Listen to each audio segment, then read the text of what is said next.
The gunshot shattered the evening calm over Copper Ridge, Arizona Territory, 1878, as Theresa Zimmerman crouched behind the overturned wagon, her heart pounding against her ribs like a wild Mustang. The stagecoach robbery had gone terribly wrong, not that she'd been part of it, but being the sole passenger on a coach carrying the mining company's payroll had put her in a deadly predicament. "You still breathin' back there, madam?"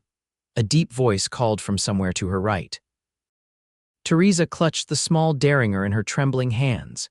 She'd purchased it in San Francisco before embarking on this journey to claim her late uncle's homestead near Copper Ridge.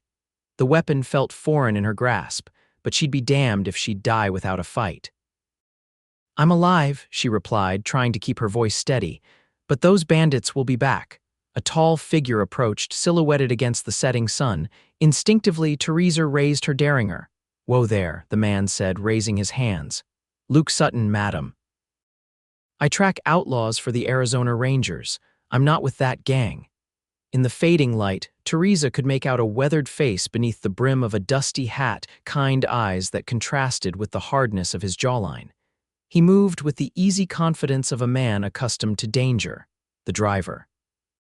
she asked, though she already suspected the answer. Luke Sutton shook his head grimly. "Didn't make it, I'm sorry." Theresa lowered her derringer but didn't holster it. Life in San Francisco had taught her caution, particularly around men. Her late husband had ensured that lesson was painfully learned. "Those were Blackwater gang riders," Luke continued, checking his rifle. "They'll realize the money box isn't on the coach soon enough. We need to move." "Where to? We're miles from anywhere. My ranch is about an hour's ride east." "We can shelter there until I can get you safely to Copper Ridge." Theresa hesitated. Going alone with a stranger, even one claiming to be a lawman, went against every instinct she'd developed over the past 5 years. "I don't have much choice, do I?" she said, finally holstering her small gun. Luke smiled slightly. "There's always a choice, madam, but some are better than others." They retrieved her luggage from the wrecked stagecoach and mounted Luke's sturdy paint horse.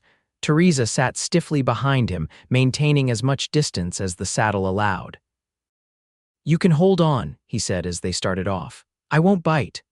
"I'm fine," she replied, though the first trot nearly unseated her. Reluctantly, she placed her hands lightly on his sides. As they rode through the gathering darkness, Theresa found herself studying the stranger's broad back. There was something reassuring about his presence, though she'd learned long ago that appearances could be deceiving. Her late husband, Harold, had seemed like a gentleman too right until their wedding night. "What brings you to this part of the territory?" Luke asked, breaking the silence. "My uncle passed away 3 months ago, left me his homestead." "Old Bill Zimmerman was your uncle?" Theresa stiffened. "You knew him." "Everyone knew Bill. Good man, tough as rawhide but fair." Luke paused. "That makes you Theresa. How do you know my name?" "Bill spoke of you. Said his niece from San Francisco might come claim his place someday. Said you were as stubborn as he was." There was amusement in his voice. Theresa didn't respond.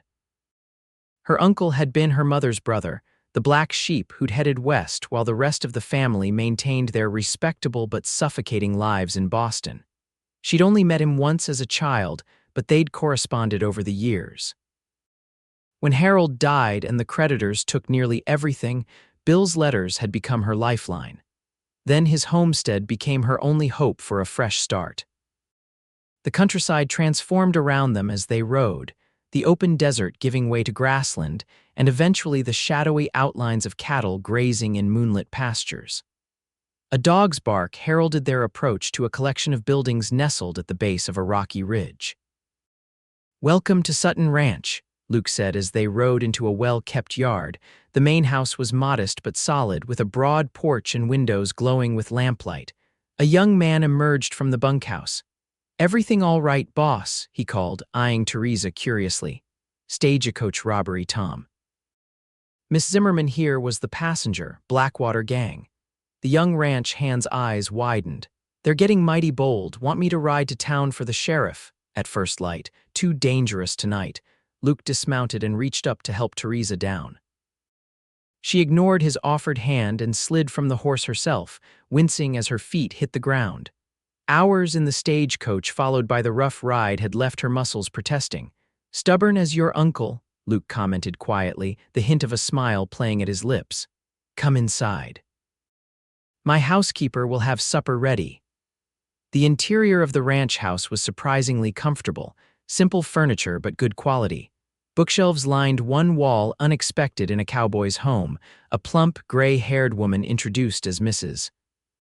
Potter fussed over Theresa, insisting she wash up before sitting down to a hearty meal of beef stew and fresh bread.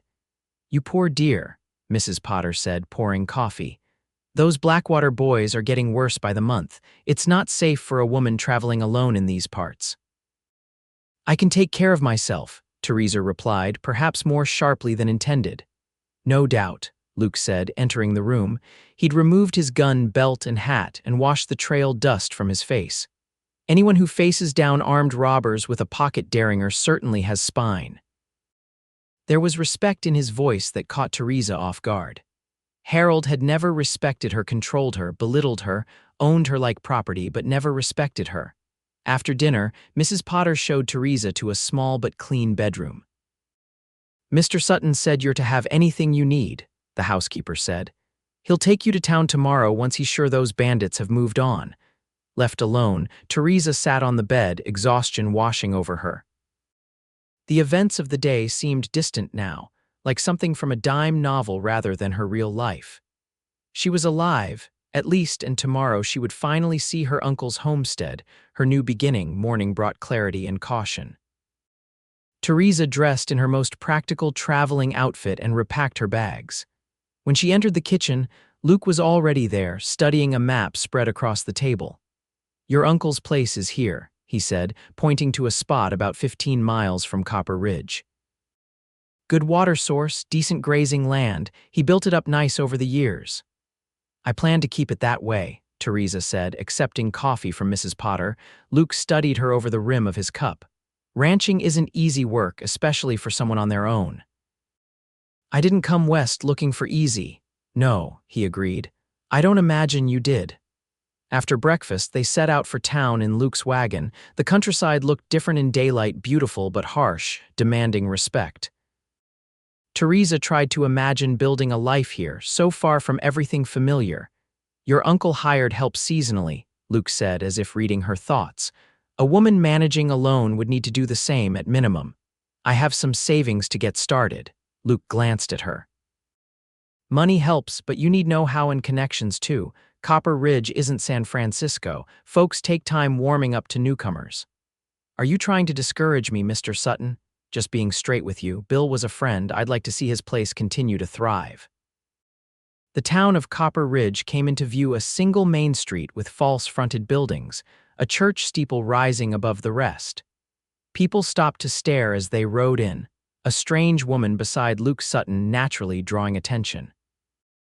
"Word travels fast here," Luke explained, tipping his hat to a group of women outside the general store. "By sundown, everyone will know Bill Zimmerman's niece has arrived." They stopped first at the sheriff's office to report the stagecoach robbery. Sheriff Morgan was a gruff man with a silver mustache who listened carefully to their account. "Blackwater gang's been hitting stages and trains all through the territory," he said, making notes. "Army's sending a detachment to help hunt them down. Too bad about Charlie, he was a good driver."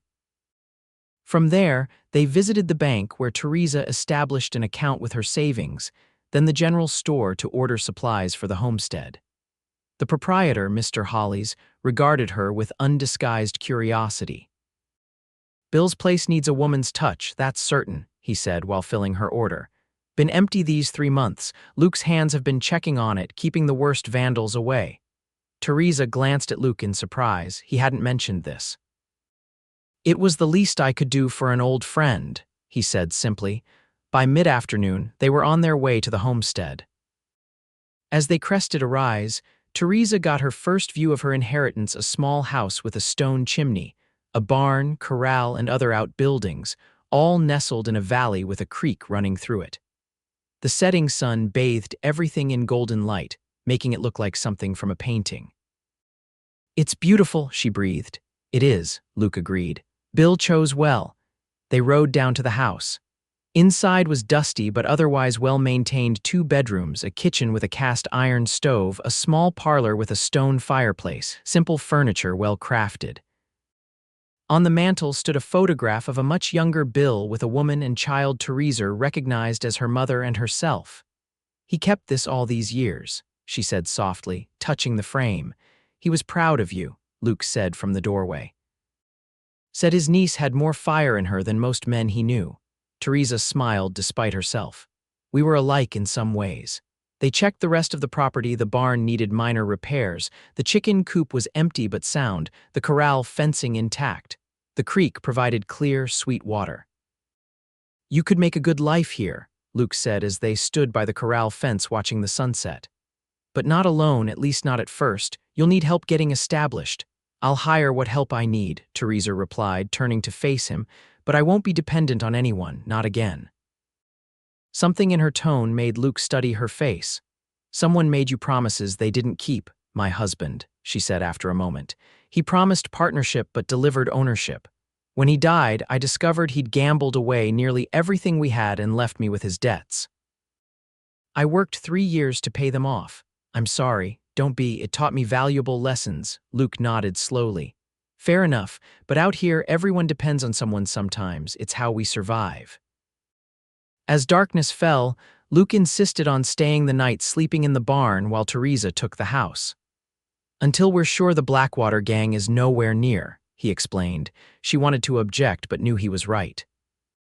Instead, she prepared a simple meal from the supplies they'd purchased in town, and they ate by lamplight at her uncle's sturdy table. "Tell me about him," she said. "My uncle. Our letters were infrequent." Luke smiled, relaxing in his chair. "Bill was something of a legend around these parts. Came out here when there was nothing but Apache land and government forts, made peace with the local tribes instead of fighting them, built this place up from nothing. He never married. There was a woman once, an Apache healer named Morning Star. But her people moved north during the Troubles, and Bill never spoke of her after that. Just threw himself into building this ranch." They talked late into the evening, Luke sharing stories of her uncle that painted a picture of a man she wished she'd known better. When finally they said goodnight, Theresa found herself reluctant to see him go. Alone in her uncle's house, her house now, she felt both exhilarated and terrified. This was her fresh start, her chance to build something that was truly hers. But Luke was right about one thing: she couldn't do it entirely alone. The next morning, Luke helped her make a list of immediate needs: livestock, seed for planting, repairs to the house and barn. He introduced her to neighboring ranchers who stopped by, curious about Bill's niece. The Parkers to the east offered her 2 milk cows at a fair price. The Hendersons to the west promised to help with her first roundup when the time came. "See," Luke said as they rode back from visiting the Hendersons. "Folks look after each other out here." "Looking after and controlling are different things," Theresa replied. "I'm grateful for neighbors, but this is my land, my decisions." Luke reined his horse to a stop. "Has it occurred to you that not every man is like your husband? Some of us understand the difference between help and ownership." Theresa felt her cheeks flush. "I've known you 2 days, Mr. Sutton. You'll forgive me if I reserve judgment on your character." His laugh surprised her. "Fair enough, Miss Zimmerman. Time will tell, I suppose." Over the next few weeks, Theresa settled into life at the homestead. She hired 2 ranch hands recommended by Luke, older men who knew the land and didn't question taking orders from a woman. She purchased a small herd of cattle, chickens for the coop, and 2 sturdy workhorses. Luke stopped by regularly, always with some practical reason, bringing materials for repairs, helping move cattle, offering advice on crops. Theresa found herself looking forward to his visits despite her determination to maintain independence. One evening, as they sat on the porch after a long day moving cattle to a new pasture, Luke broached a subject that had clearly been on his mind. "Your cattle and mine share grazing rights on the North Ridge," he said. "It would make sense to combine our herds for the summer drive to market. Save us both time and expense." Theresa stiffened. "I can manage my own cattle." "I didn't say you couldn't. I'm suggesting a temporary partnership that benefits us both." "Partnerships have a way of becoming permanent arrangements where the woman loses her voice," Theresa said sharply. Luke set down his coffee cup with deliberate care. Is that what happened with your husband? He called it partnership but meant something else. Theresa looked away. Harold married me for my family's small fortune. When that was gone, he considered me nothing but property. When he lost at cards, he once offered me as collateral. The shock and anger that crossed Luke's face was genuine. No wonder you're wary, but Miss Zimmerman, Theresa, not all men view women as possessions, so I'm told. Yet the law still gives a husband control of his wife's property, her earnings, even her children. She met his gaze steadily. I won't put myself in that position again. I won't be owned by any man. I'm offering partnership, not ownership, Luke said quietly. Just a practical arrangement between neighboring ranches, nothing more. But there was something in his eyes that suggested it could be more if she were willing. Theresa looked away again, uncomfortable with the warmth that thought kindled in her. I'll consider it, she said finally. The cattle drive arrangement only. Luke's smile told her he understood all she wasn't saying. That's all I'm asking, for now. Summer brought scorching heat and the cattle drive to consider. Theresa eventually agreed to Luke's proposal, seeing the practical benefits. Their combined herds would fetch better prices, and the journey would be safer with more hands. The night before the drive was set to begin, a violent thunderstorm swept through the valley. Theresa woke to the sound of frightened cattle and pounding rain. Grabbing her slicker, she rushed outside to find her two hands already struggling to calm the herd, which threatened to stampede in panic. Lightning revealed cattle breaking through the far fence, heading toward the creek which would be flooding rapidly. Without thinking, Theresa mounted her horse and raced after them, ignoring the dangerous conditions. She managed to turn the leaders, but as she did, lightning struck a nearby tree. Her horse reared in terror, throwing her hard to the ground. Pain exploded in her leg as she tried to stand broken, most likely. The panicked cattle were circling back toward her. Suddenly, Luke was there, scooping her onto his horse before mounting behind her. They barely escaped the path of the frightened animals. What were you thinking? He shouted over the storm as they rode for the house. My cattle aren't worth your life. His arms tightened around her protectively. At the house, he carried her inside despite her protests. Her leg was indeed broken. Luke rode through the continuing storm to fetch the doctor from town, then help the physician set the bone. You'll be off that leg for at least 6 weeks, Dr. Murphy said, packing his bag. No cattle drive for you this season. After he left, Theresa sat in miserable silence. All her careful plans ruined by one moment's bad luck. The drive can wait, Luke said, bringing her tea. I can't afford to wait. I need that money. Luke pulled a chair close to hers. Then we'll still do the drive. Your hands and mine can manage. I'll make sure you get a fair price. Theresa shook her head. I should be there. It's my herd, my responsibility. Sometimes accepting help isn't surrendering control, Luke said gently. It's just being practical. She looked at him then, really looked at him. Over the past months, he'd proven himself trustworthy in 100 small ways. Never pushing, always respectful of her boundaries, yet steadily present. Why do you care what happens to me? She asked suddenly. The question seemed to catch him off guard. He studied his hands for a moment before answering. At first because you were Bill's niece, then because you were a neighbor who needed help. He met her gaze. Now because you're the most remarkable woman I've ever met. The honesty in his voice took her breath away. For the first time in years, Theresa felt the walls around her heart weakening. I'll trust you with the drive, she said quietly, but we split everything fairly. His smile lit his eyes. Wouldn't have it any other way, partner.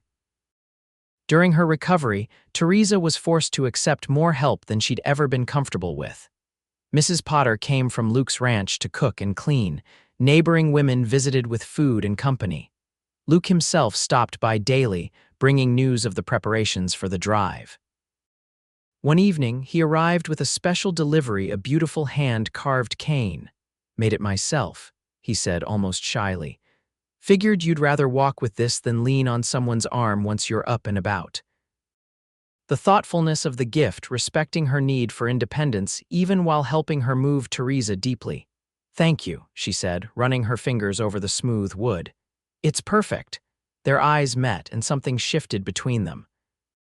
For the first time, Theresa allowed herself to consider possibilities beyond friendship with this man who so carefully respected her boundaries.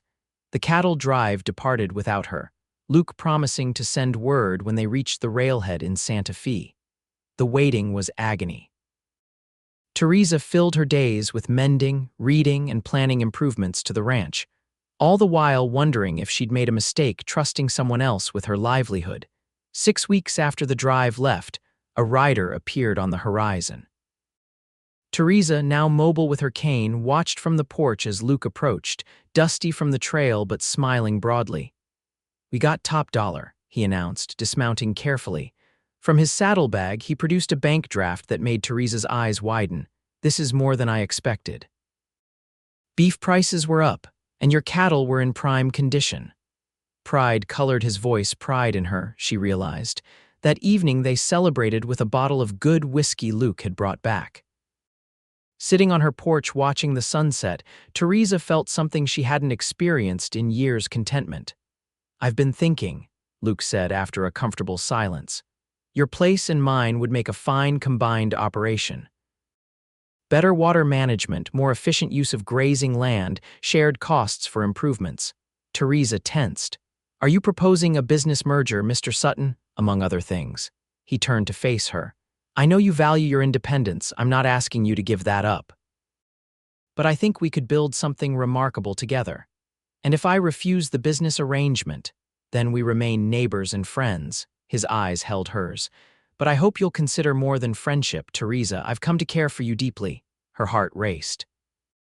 "Luke, you don't need to answer now," he said gently. "Just think about it." As summer gave way to fall, Theresa did think about it. She observed how Luke ran his ranch, how he treated his workers, how he negotiated with buyers. He was fair, honest, and respected by all who knew him. Nothing like Harold. They continued to work together on projects benefiting both ranches, rebuilding the bridge over the creek, improving irrigation systems, breeding stronger cattle. Through it all, Luke never pressured her for an answer to his proposal, though his feelings were clear in 1,000 small gestures. One crisp October day, they rode to the high meadow that marked the boundary between their properties. Golden aspen leaves shimmered in the breeze, and the distant mountains wore their first dusting of snow. "My uncle loved this view," Theresa said as they dismounted to rest the horses. "He brought me here when I first arrived in the territory," Luke replied. "I was barely 20, looking to start fresh after the war. Bill said, 'Son, a man could build something worthwhile here.' He was right." "He helped you get started," Luke nodded. "Sold me my first cattle on credit, taught me ranching, stood up for me when others considered me an outsider." He paused. "I've tried to honor his memory by doing the same for others." Theresa studied his profile against the sky. "You're a good man, Luke Sutton, better than I deserve to find out here." He turned to her, hope in his eyes. "Good enough to partner with, perhaps," she smiled. "But I have conditions." "Name them." "Any partnership between us, business or personal, must be truly equal. I keep my name on my land. I have equal say in all decisions." "Done," he said without hesitation. "I'm not finished." "If we were to marry," she continued, her heart pounding, "I would expect the same equality in our home. I won't be a subordinate in my own house." Luke took her hands in his. "Theresa, I don't want to own you. I want to stand beside you, build with you, face whatever comes with you as my equal. Even though the law gives you rights over me as a wife, the law doesn't dictate what happens between us. Only we do." He squeezed her hands gently. "I would sign any document you want, putting your independence in writing." Theresa searched his face and found only sincerity. Slowly, she leaned forward and kissed him, her first voluntary kiss since before Harold's death. Luke's arms encircled her carefully, as if she were precious but not fragile. When they parted, Theresa knew her decision was made. "I accept your partnership, Mr. Sutton, all aspects of it."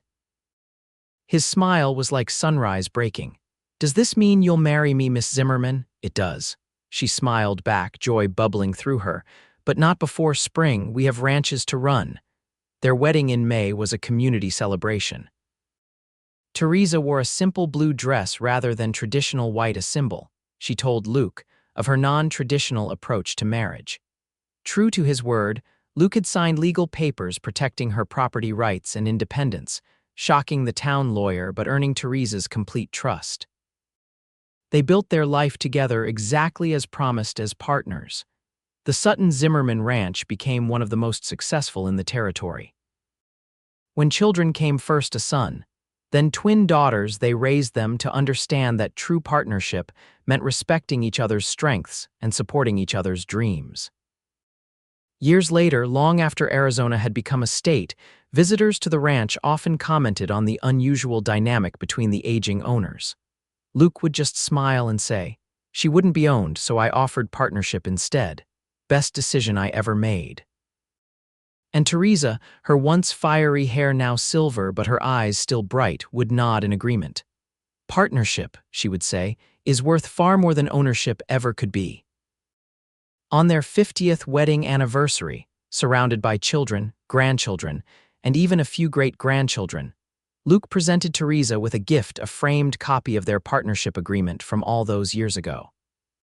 "To the best business decision and the greatest love of my life," he toasted, raising his glass. "To partnership," Theresa replied, her eyes shining with a lifetime of shared joys and sorrows, challenges met together, and a love that had only strengthened with each passing year.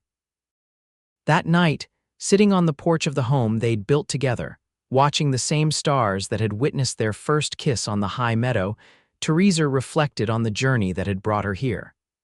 From fear and distrust to the deepest love she could have imagined.